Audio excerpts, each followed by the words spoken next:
ನಮಸ್ಕಾರ ಪ್ರೀತಿ ವೀಕ್ಷಕರಿಗೆಲ್ಲ ಮನೆ ಗೃಹಿಣಿ ಚಾನಲ್ಗೆ ಆತ್ಮೀಯವಾದ ಸ್ವಾಗತ.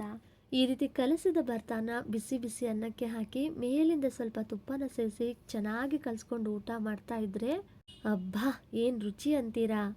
ಒಂದ್ಸತಿ ಊಟಕ್ಕೆ ಕೂತ್ರೆ ಹೊಟ್ಟೆ ತುಂಬಿದ್ದೆ ನಿಮಗೆ ಗೊತ್ತಾಗೋದಿಲ್ಲ. ಇನ್ನೂ ಸ್ವಲ್ಪ ಅನ್ನ ಜಾಸ್ತಿ ಹಾಕಿಸ್ಕೊಂಡು ತಿನ್ನೋಣ ಅನ್ನುವಷ್ಟು ಸಖತ್ ರುಚಿನೇ ಕೊಡುತ್ತೆ. ಹೆಚ್ಚು ಮಸಾಲೆ ಇಲ್ಲದೆ ಇದ್ರೂ ಕೂಡ ಪರವಾಗಿಲ್ಲ, ಉಪ್ಪು ಹುಳಿ ಖಾರ ಎಲ್ಲವೂ ಕೂಡ ಹದವಾಗಿದ್ದರೆ ಸಿಂಪಲ್ ಆಗಿರ್ತಕ್ಕಂಥ ಭರ್ತಾನು ಕೂಡ ಸಖತ್ ರುಚಿನೇ ಕೊಡುತ್ತೆ ನಾಲ್ಗೆಗೆ.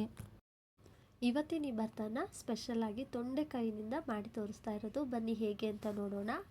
ಮೊದಲು ಸ್ಟವ್ನ ಆನ್ ಮಾಡಿ ಒಂದು ಪಾತ್ರೆಗೆ 1.5 ಚಮಚ ಆಗುವಷ್ಟು ಅಡುಗೆ ಎಣ್ಣೆನ ಸೇರಿಸಿ, ಎಣ್ಣೆ ಸ್ವಲ್ಪ ಲೈಟಾಗಿ ಬಿಸಿ ಆಗ್ತಿದ್ದಂಗೆ ಖಾರಕ್ಕೆ ಒಂದು 4 ಗುಂಟೂರು ಮೆಣಸಿನ್ಕಾಯಿ ಹಾಗೆ ಒಂದು 2 ಬ್ಯಾಡಗಿ ಮೆಣಸಿನ್ಕಾಯಿನ ಸೇರಿಸಿ ಮೀಡಿಯಂ ಫ್ಲೇಮ್ನಲ್ಲಿ ಚೆನ್ನಾಗಿ ಸ್ವಲ್ಪ ಗರ್ಗರಿ ಆಗೋವರೆಗೂ ಫ್ರೈ ಮಾಡಿಕೊಂಡು ಒಂದು ಪ್ಲೇಟ್ಗೆ ಎತ್ತಿಟ್ಕೊಳ್ಬೇಕು.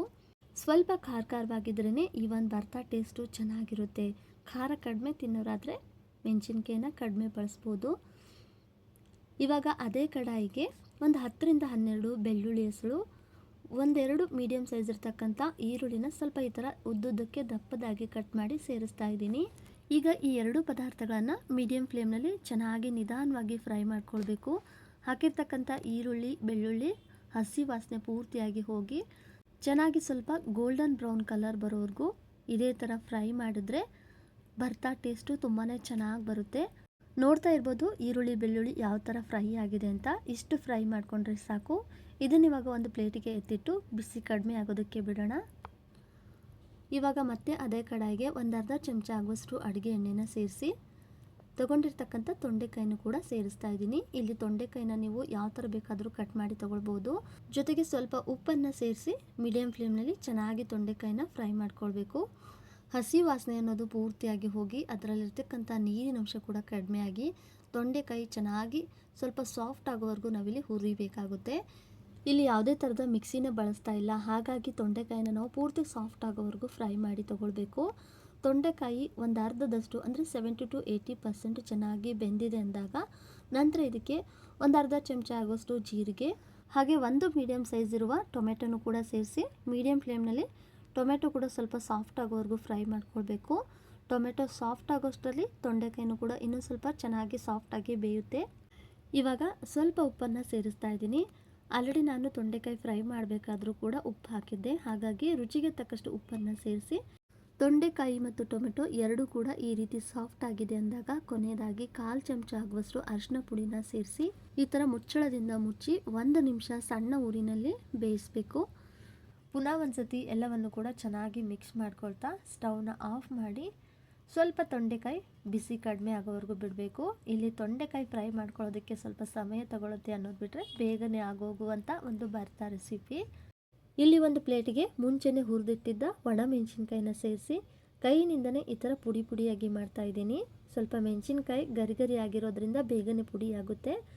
ಇಲ್ಲಿ ಪೂರ್ತಿ ನೈಸಾಗಿ ಮಾಡ್ಕೋಬೇಕು ಅಂತೇನಿಲ್ಲ, ಒಂದು ಸ್ವಲ್ಪ ಅರ್ಧಂಬರ್ಧ ಆಗಿದ್ರೂ ಕೂಡ ಭರ್ತಾಗೆ ಒಂದೊಳ್ಳೆ ರುಚಿನೇ ಬರುತ್ತೆ.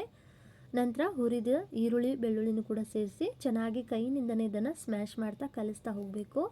ಈ ರೀತಿ ಕೈಯಿಂದನೇ ನಾವು ಕಲಿಸ್ಕೊಳ್ಳೋದ್ರಿಂದ ರುಚಿ ತುಂಬಾ ಚೆನ್ನಾಗಿ ಬರುತ್ತೆ. ಕೈಗೊಜ್ಜಿನ ರೀತಿಯಲ್ಲಿ ಈ ಭರ್ತಾ ರೆಡಿಯಾಗುತ್ತೆ. ಕೊನೆಯದಾಗಿ ಹುರಿದ ತೊಂಡೆಕಾಯಿ ಹಾಗೆ ಸ್ವಲ್ಪ ಕೊತ್ತಂಬರಿ ಸೊಪ್ಪನ್ನು ಕೂಡ ಸೇರಿಸಿ ಚೆನ್ನಾಗಿ ತೊಂಡೆಕಾಯಿನೂ ಕೂಡ ಸ್ಮ್ಯಾಶ್ ಮಾಡ್ತಾ ಕಲಿಸ್ತಾ ಹೋಗೋದಷ್ಟೇ. ರುಚಿ ನೋಡ್ಕೊಳ್ಳಿ, ಉಪ್ಪು ಏನಾದರೂ ಕಡಿಮೆ ಆಗಿದ್ದರೆ ಮತ್ತೆ ಒಂದು ಸ್ವಲ್ಪ ಉಪ್ಪನ್ನು ಆ್ಯಡ್ ಮಾಡ್ಕೊಳ್ಳಿ. ತೊಂಡೆಕಾಯಿನ ಸಾಫ್ಟಾಗಿ ಬೇಯಿಸಿರೋದ್ರಿಂದ ಬೇಗನೆ ಇದು ಸ್ಮ್ಯಾಶ್ ಆಗುತ್ತೆ, ಹಾಗಂತ ಪೂರ್ತಿ ನುಣ್ಣಗಾಗೋದಿಲ್ಲ. ಸ್ವಲ್ಪ ಅರ್ಧಂಬರ್ಧ ರೀತಿಯಲ್ಲೇ ಈ ಒಂದು ಭರ್ತಾನ ರೆಡಿ ಮಾಡ್ಕೊಳ್ತಾ ಇರೋದು. ಒಂದು ವೇಳೆ ಈ ಥರ ಕೈಗೊಜ್ಜಿನ ರೀತಿಯಲ್ಲಿ ಬೇಡ ಅನ್ನೋದಾದರೆ ಮಿಕ್ಸರ್ ಜಾರ್ಗೂ ಕೂಡ ಸೇರಿಸಿ ಅರ್ಧಂಬರ್ಧ ರೀತಿಯಲ್ಲಿ ನೀವು ಪಲ್ಸ್ ಮೋಡ್ನಲ್ಲಿ ಗ್ರೈಂಡ್ ಮಾಡಿ ತೊಗೊಳ್ಬೋದು. ಇಲ್ಲ ಪೂರ್ತಿ ನೈಸಾಗಿ ಚಟ್ನಿ ರೀತಿಯಲ್ಲೂ ಕೂಡ ಗ್ರೈಂಡ್ ಮಾಡಿ ತೊಗೊಳ್ಬೋದು. ಹೆಚ್ಚು ಮಸಾಲೆ ಇಲ್ಲದೆ ಇದ್ರೂ ಕೂಡ ಪರವಾಗಿಲ್ಲ, ಉಪ್ಪು ಹುಳಿ ಖಾರ ಎಲ್ಲವೂ ಕೂಡ ಹದವಾಗಿದ್ದರೆ ಸಿಂಪಲ್ ಆಗಿರ್ತಕ್ಕಂಥ ಭರ್ತಾನು ಕೂಡ ಸಖತ್ ರುಚಿನೇ ಕೊಡುತ್ತೆ ನಾಲ್ಗೆಗೆ.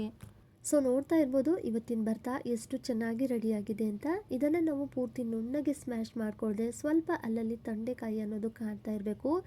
ಈ ರೀತಿ ಕಲಸಿದ ಭರ್ತಾನ ಬಿಸಿ ಬಿಸಿ ಅನ್ನಕ್ಕೆ ಹಾಕಿ ಮೇಲಿಂದ ಸ್ವಲ್ಪ ತುಪ್ಪನ ಸೇರಿಸಿ ಚೆನ್ನಾಗಿ ಕಲಿಸ್ಕೊಂಡು ಊಟ ಮಾಡ್ತಾ ಇದ್ರೆ ಅಬ್ಬಾ ಏನು ರುಚಿ ಅಂತೀರಾ. ಒಂದ್ಸತಿ ಊಟಕ್ಕೆ ಕೂತ್ರೆ ಹೊಟ್ಟೆ ತುಂಬಿದ್ದೆ ನಿಮಗೆ ಗೊತ್ತಾಗೋದಿಲ್ಲ. ಇನ್ನೂ ಸ್ವಲ್ಪ ಅನ್ನ ಜಾಸ್ತಿ ಹಾಕಿಸ್ಕೊಂಡು ತಿನ್ನೋಣ ಅನ್ನುವಷ್ಟು ಸಖತ್ ರುಚಿನೇ ಕೊಡುತ್ತೆ ನಾಲ್ಗೆಗೆ. ಬಿಸಿ ಅನ್ನಕ್ಕಷ್ಟೇ ಅಲ್ಲದೆ ರೊಟ್ಟಿ ಚಪಾತಿ ಜೊತೆಗೂ ಕೂಡ ನೀವು ಇದನ್ನು ಊಟ ಮಾಡ್ಬೋದು. ತೊಂಡೆಕಾಯಿ ಇಷ್ಟ ಇಲ್ಲ ಅಂದವರು ಕೂಡ ಈ ಒಂದು ವಿಧಾನದಲ್ಲೂ ಕೂಡ ಭರ್ತಾನ ಟ್ರೈ ಮಾಡಿ ನೋಡಿ. ಹಾಗಿದ್ರೆ ಸ್ನೇಹಿತರೆ, ಇವತ್ತಿನ ರೆಸಿಪಿ ವಿಡಿಯೋ ನಿಮಗೆಲ್ರಿಗೂ ಹೇಗನ್ನಿಸ್ತು ಅಂತ ಕಮೆಂಟಲ್ಲಿ ತಿಳಿಸಿ.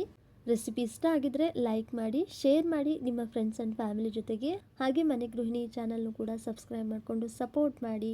ಎಲ್ಲರಿಗೂ ಧನ್ಯವಾದಗಳು.